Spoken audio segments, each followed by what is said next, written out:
Welcome back to my backyard. Today we're going to do another street lighting review, and today we have one of my good buddies, Alex Del Toro's, or Vintage Toilets Texas on YouTube. His American Electric Roadway Series 125 in a rather uncommon 320 watt pull start metal halide. Sorry for kind of being a little stuttery there. It's been a while since I've done one of these videos. And yeah, so I've been meaning to get around and making a video of this for a little while. He left it at my house and the last time he visited, intending for me to film the street light, and I just haven't gotten around to it. I actually got it new in box. I'll show you that real quick. So down there is the box, all original, with everything still intact, so that's how I'm gonna put it back. And up here we have a beautiful, still glossy gray paint, which is always nice to see. Since we, up until they were discontinued, used these all the time, this was not an uncommon sight among older ones, seeing these shiny, but of course they never had this tag. They always had either a 250 metal halide or 400 or 200, 250 and 400 watt HPS. So this is kind of neat because 320 watts really not common at all in most places, except for Arkansas Power and Light up until the more recent times has been using these, and the 115 OVZs and OVXs in this wattage. And I think maybe Duke Energy up in like Ohio and other areas also did the same. So the lamp it came with is a Phillips bulb there. Pretty neat. And we'll go ahead and open it.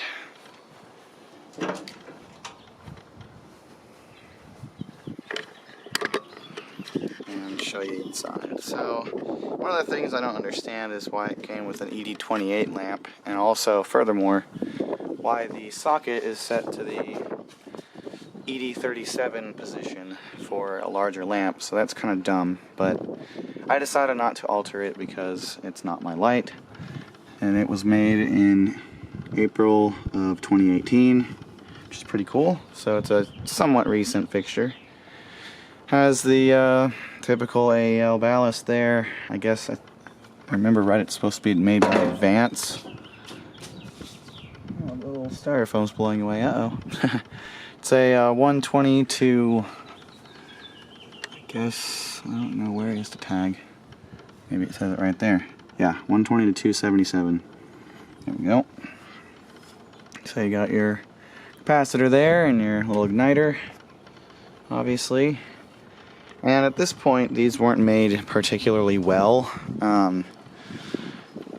It's fairly thin, and they never really got the panel alignments right in this era, but it's still nice to see, you know, a design from 1987 being continued until just last year.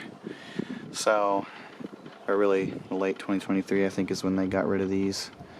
But yeah, it's cool. I personally don't own anything of this wattage. The closest I have are these 330 watt CMH retrofit lamps for 400 watt ballasts, which are either Pulse or Pro. It's pretty cool. But yeah, other than that, I don't have this wattage, so it's really neat.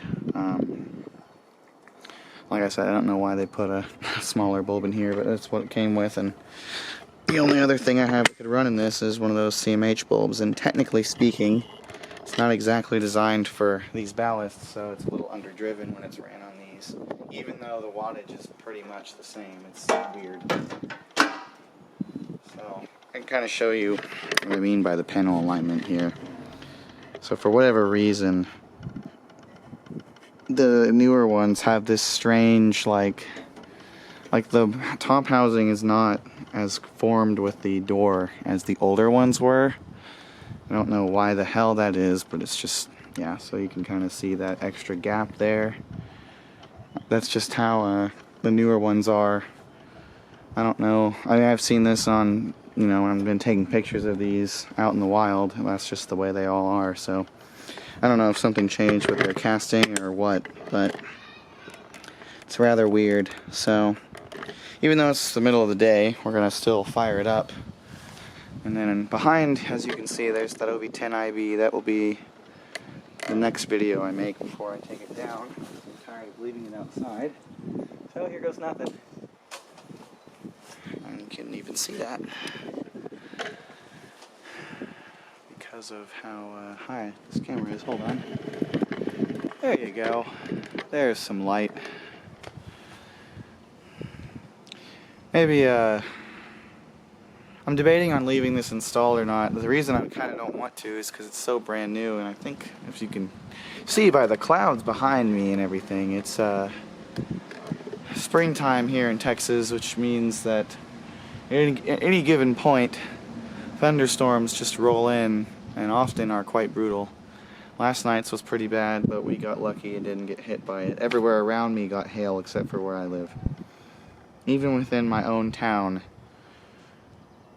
there was hail in various areas, just not in this specific area. So that was really nice because I have a lot of lights outside. Granted, they're all kind of stored in a way that in preparation of possible hail, but still, it was for my car's sake and everything else. I'm really glad we didn't have any hail. Dad wasn't so lucky. He was in the other part of town and he got hail damage on his car or his truck.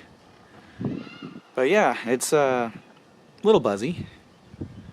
I don't know if that's just because of the way that my setup is, where everything isn't fully 100% tight against the wood and everything, or if it's just naturally like that. I don't remember. Obviously it has a photocell socket and a shorting cap on top. Yeah, it's really neat. This gets fairly bright. I mean, it's obviously not 400 watt brightness or anything, but it's pretty good.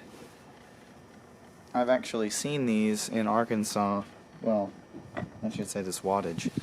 It was 115s and OVXs, and they were quite bright. I actually thought they were 400 watt PSMH at first, but I went back on Street View and saw the 32 tags. I was like, oh, that's cool. That's what Arkansas Power and Light uses to replace mercury fixtures.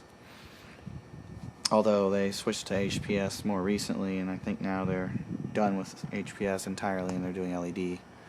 Luckily, my area is still holding on to sodium. Wish they'd keep using metal halide, but they quit doing that a couple of years back. So anything that's HID, no matter the type, becomes the lumen equivalent wattage in HPS, which is still nice to see versus LED. Even though I'm not a huge HPS person, I'd rather see that versus LEDs, just because the fixtures are ugly as hell. And I don't know.